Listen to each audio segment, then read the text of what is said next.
Hi, my name is Ashley Gallegos, and today I'm going to be showing you guys how to give an oral temperature, radial pulse, and also respirations. So also pulse and respirations cannot be combined.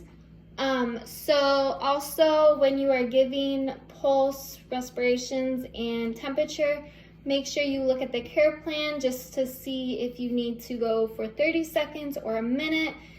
And also listen to what the nurse says as well. So before the procedure, knock before entering, and then when you enter, identify the resident or the patient by their name, then identify yourself with your name and your job title. Then explain the procedure before and during the procedure. Also protect the person's rights throughout the procedure and make sure that they are comfortable. So for an oral temperature, you are to ask the patient or the resident to not eat, drink, smoke, or anything like that 15 to 20 minutes before the procedure. Then you are going to practice hand hygiene, so wash your hands. Then you are going to collect all of your supplies. So the supplies that I will be needed today are gloves, the temperature equipment, and a notepad as well, and then tissues. So after I have collected all of my supplies, I'm going to practice hand hygiene again, so wash my hands.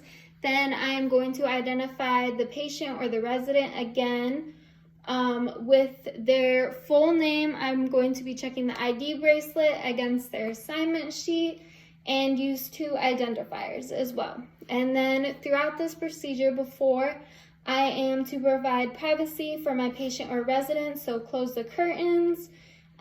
If they have a window in their room, shut the door, close the curtains around their beds, anything like that. So the first step in giving an oral temperature is to put on your gloves. So I am putting on my gloves. Then you are to rinse the thermometer with cold water, which I already did. And then you are going to take a tissue and just rinse it off. Then you are going to check it for any chips, cracks, anything like that, and make sure it's eye level. So mine is good.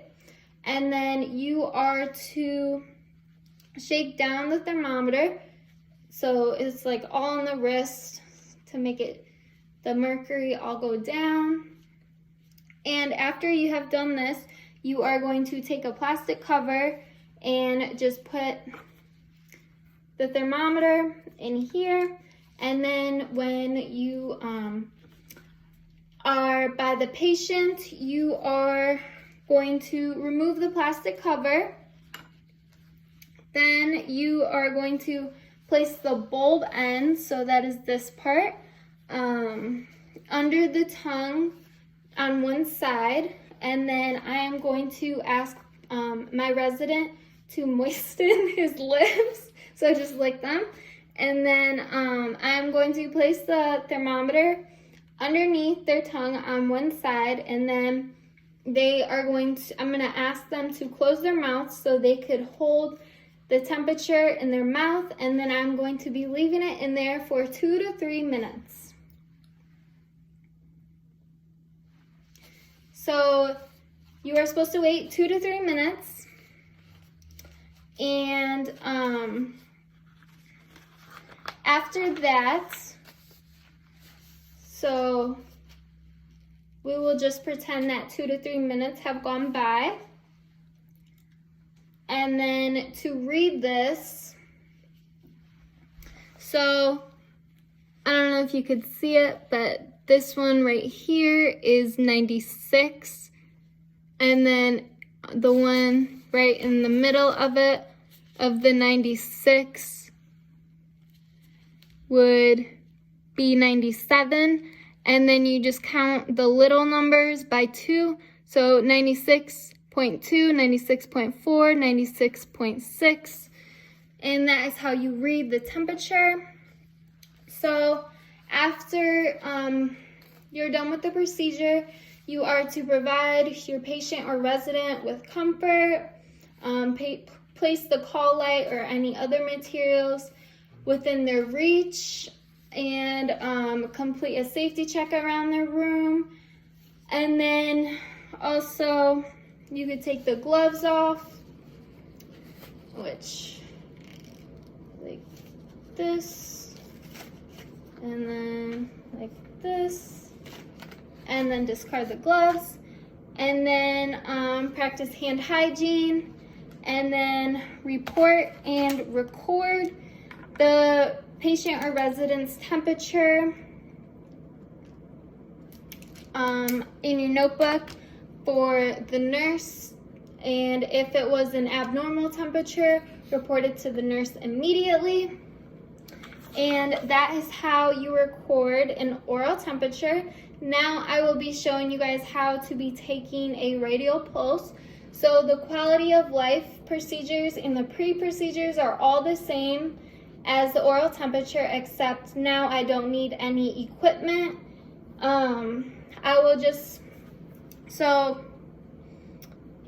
I'm going to have my patient or resident sit or lie down. So my resident is sitting down. Then I am going to lay his arm this way, and I am going to be locating the radial, actually let me use this arm.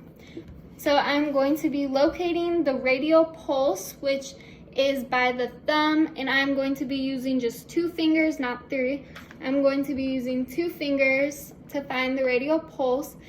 And throughout, when I am looking for the radial pulse, I am looking for regular or irregular heartbeats, abnormal or normal, if it's strong or weak, anything like that. And so also make sure you follow your resident's care plan. So my resident's care plan, I don't need to count his pulse for a minute. I just need to do 30 seconds. So I am going to count his pulse for 30 seconds, and then I'm going to be times it by 2.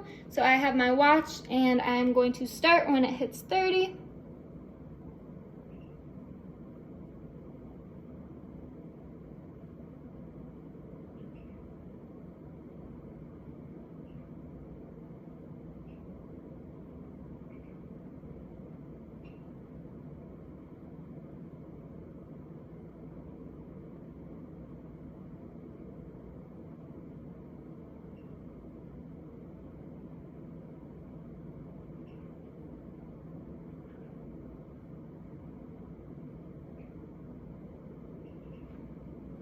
Okay, so now I am just going to put the number that I got on my notebook, and then times it by 2.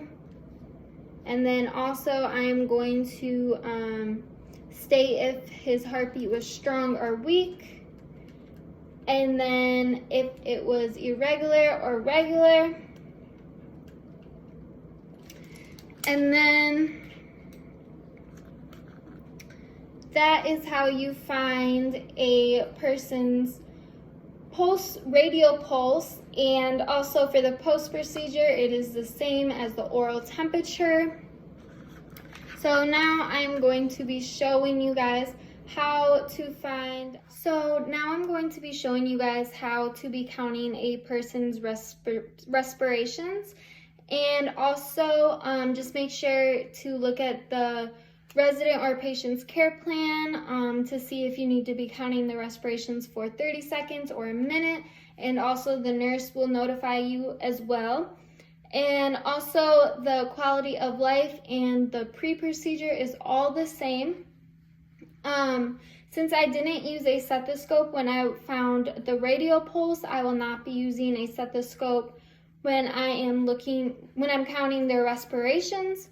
So also, when you are counting respirations, you do not want to tell the patient or the resident that you are counting their respirations, because usually if you do tell them, they will change their breathing pattern, and then you will not get a proper number. Also, when you are counting chest rises, you count inhale and exhale as 1. And in your notepad, you are noting if the patient or resident's breathing is regular or irregular, how the depth is, if both sides of the chest are rising equally, just anything like that. So my resident, his care plan said that I could just count his respirations for 30 seconds, so that's what I will be doing today. So when I count the respirations for 30 seconds, the number that I get, I will be timesing it by 2. And also, when I am counting respirations, I am not telling my patient or resident that I am counting the respirations. So I'm just going to get their radial pulse. That's what they are thinking that I am getting, but I'm actually not. Also, so for 30 seconds,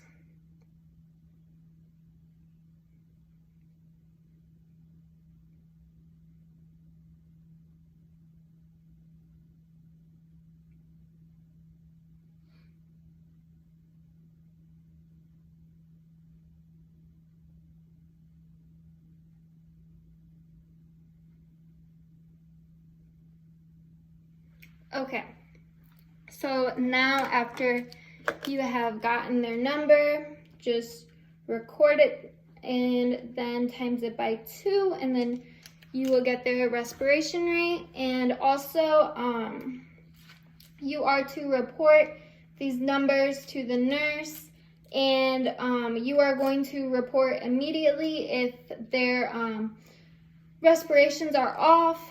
And that is how you find a person's respiration.